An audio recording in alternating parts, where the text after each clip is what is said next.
Hello everyone, welcome back again.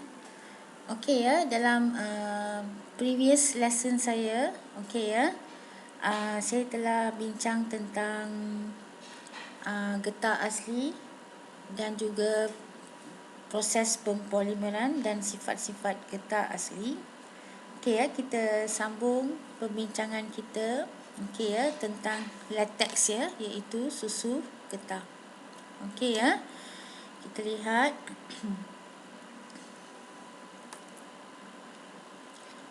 Okay, let me make some. Okay, kita lihat latex. Okay, latex mengandungi polimer getah asli, dan air yang wujud dalam bentuk koloid. Okay, polimer getah asli dan air yang wujud dalam bentuk koloid. Okay. Okey. So zarah-zarah getah ni dia mengandungi banyak rantai polimer dan diselaputi dengan membran protein lah. Okey ya.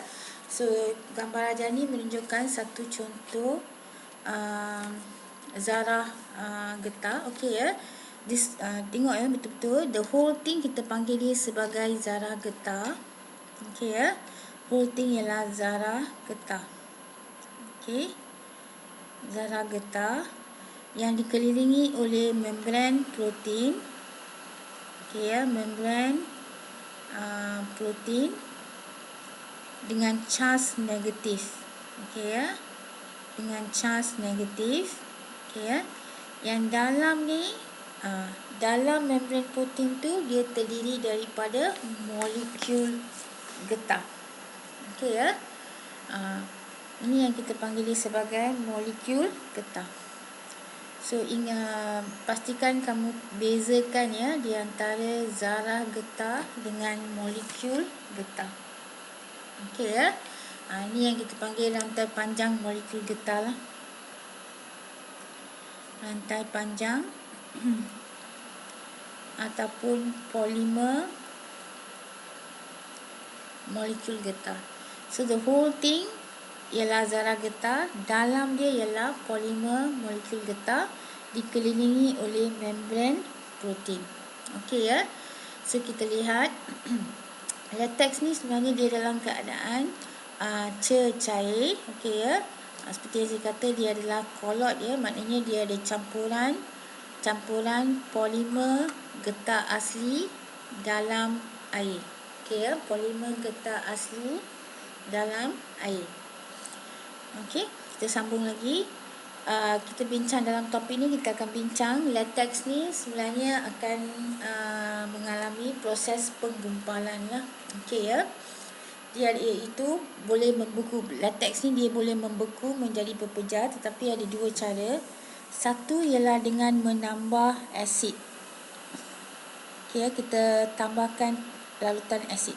Satu ialah tambahkan larutan asid. Tambah larutan asid. Okey ya, ataupun dia boleh membeku secara semula jadi.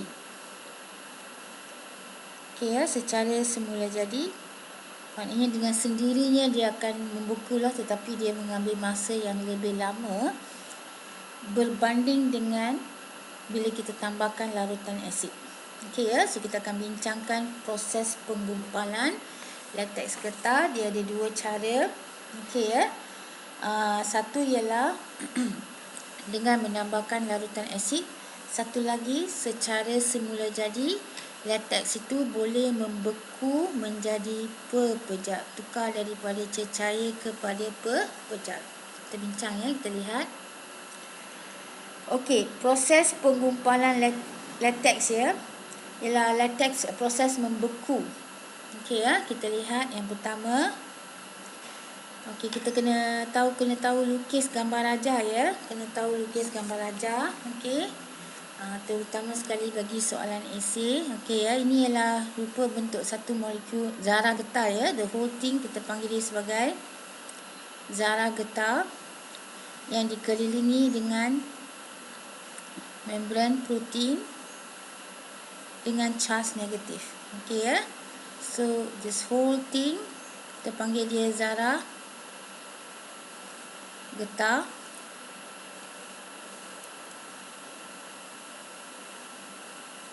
Okey, saya lukis satu lagi.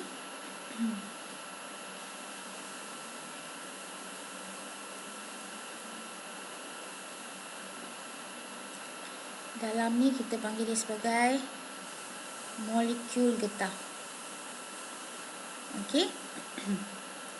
So mula-mula zarah-zarah getah ni dia saling menolak di antara satu sama lain. Sebab apa? Charge negatif. Charge negatif ya. Like charges dia akan repel. Unlike charges dia akan attract. So charge yang sama dia akan menolak. So daya tolakan ya. Ini yang kita panggil daya tolakan lah. Okay, daya tolakan di antara satu sama lain kerana charge negatif tersebut. Okey ya.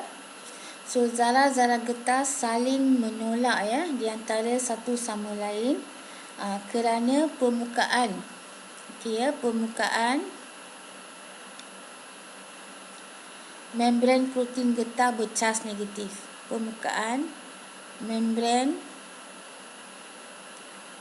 protein okey ya, getah yang bercas negatif. Getah bercas negatif. Okey ya, bercas negatif. So oleh sebab itu pelanggaran antara zarah-zarah getah dapat dielakkan. Maknanya dia tak berlanggar lah di antara satu sama lain. Tetapi apa yang berlaku bila kita tambahkan asid? Okey ya. Saya lukis sekali lagi. Apa yang berlaku bila kita tambahkan asid? Okey. Bila kita tambahkan asid, asid mengandungi ion hidrogen yang bercas positif. Okey ya. Yang mengandungi ion hidrogen yang bercas positif. So charge positif itu akan meneutralkan semua charge negatif yang ada di sekeliling membran protein tersebut.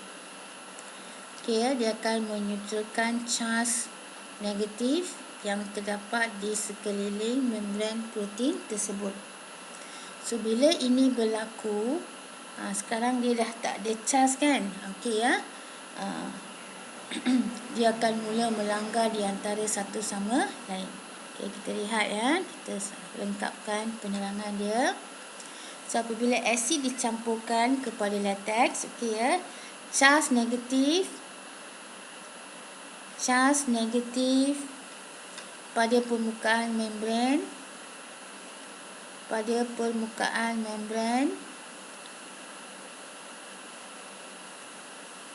okey ya, dineutralkan. Membran protein dineutralkan. Ya. Okey, dineutralkan.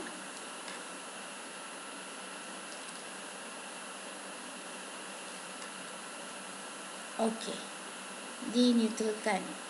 Okey ya, oleh ion hidrogen. Oleh siapa ya? Oleh ion hidrogen daripada asid yang kita tambahkan tu. Okey ya, daripada asid. So bila ini berlaku, okey ya, zarah-zarah getah ni dia akan berlanggar di antara satu sama lain. Okey ya, dia akan berlanggar di antara satu sama lain menyebabkan membran protein pecah.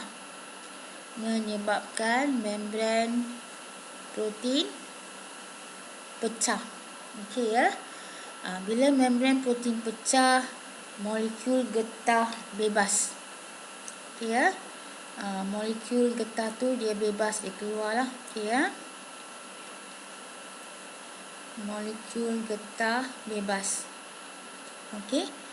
So menyebabkan zarah-zarah getah yang neutral berlanggar antara satu sama lain menyebabkan membran protein pecah.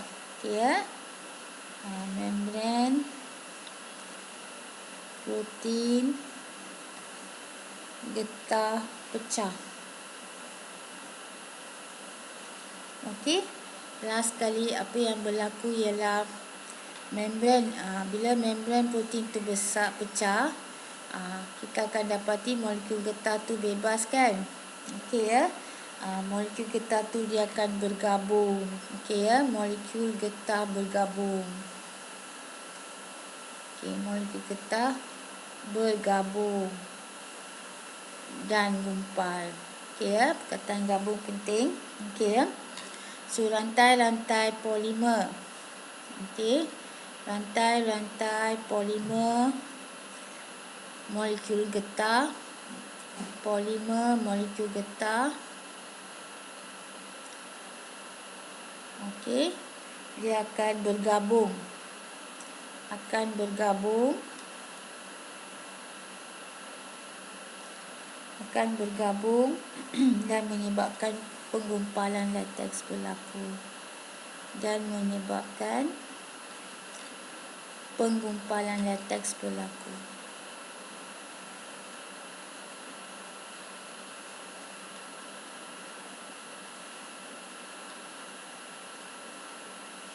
Okey ya. Okey, ini adalah proses yang terlibat lah. Okey ya, dalam pembekuan getah yang juga dikenali sebagai penggumpalan lateks. Okey ya. Okey. Proses penggumpalan getah dia menyebabkan ya, pembekuan lateks membeku secara semula jadi. Lateks membeku. Membeku dari cecair kepada pepejal. Okey. Kita lihat ya. So first, second and third. Fourth. Okey. So tadi saya ada bincang bahawa kalau kita tambah larutan asid, dia akan tergumpal dengan serta-merta. Gumpal dengan serta-merta. Okey ya. Tetapi kalau kita biarkan lateks tu macam tu je, pun akan tergumpal tetapi mengambil masa yang lama sikit lah. Mengambil masa. Okey ya, kita lihat kenapa dia boleh tergumpal secara semula jadi. Okey ya, kita lihat. Penggumpalan lateks secara semula jadi. Okey ya, apabila lateks terdedah kepada udara,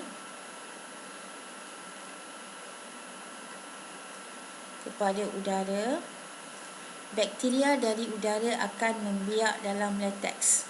Okey ya, bakteria dalam udara akan membiak dalam lateks. Aktiviti bakteria ni dia menghasilkan asid laktik.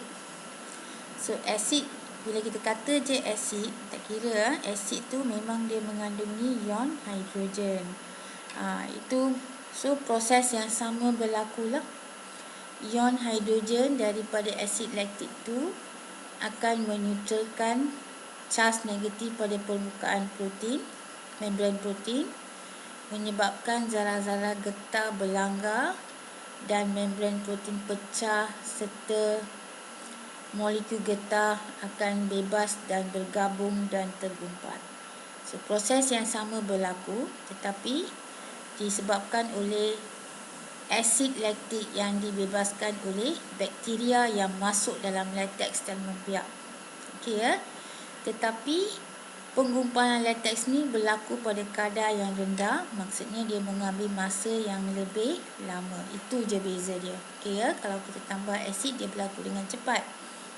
Tapi kalau kita biarkan je pun dia akan tergumpal juga, cuma mengambil masa yang lebih lama. Okey. Untuk mengelakkan penggumpalan. Okey, tadi kita bincang pasal penggumpalan. Untuk mengelakkan penggumpalan, kita kena tambahkan amonia. So amonia yang bersifat alkali, okay, dia mempunyai ion hidroksida, boleh meneutralkan ion hidrogen yang terhasil daripada aktiviti bakteria. Okay, ya. So ia boleh meneutralkan asid, so charge negatif pada membran tidak dineutralkan lah. Okay, charge negatif pada membran tidak dineutralkan. Membran protein tidak dineutralkan, so it remains there lah. Okay, the negative charge is untouched. Okay, so it will remain there. So ini boleh menyebabkan dia tidak tergumpal. Okay, so kalau nak gumpal, kita tambahkan asid.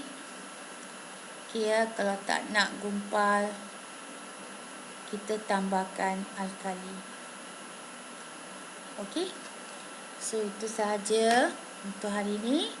In my next lesson, we will talk about getah, the last part, iaitu pemvulkanan getah. Dengan tu, kita akan habiskan bab 2 lah. Okay, see you in the next lesson. Thank you for following the lesson.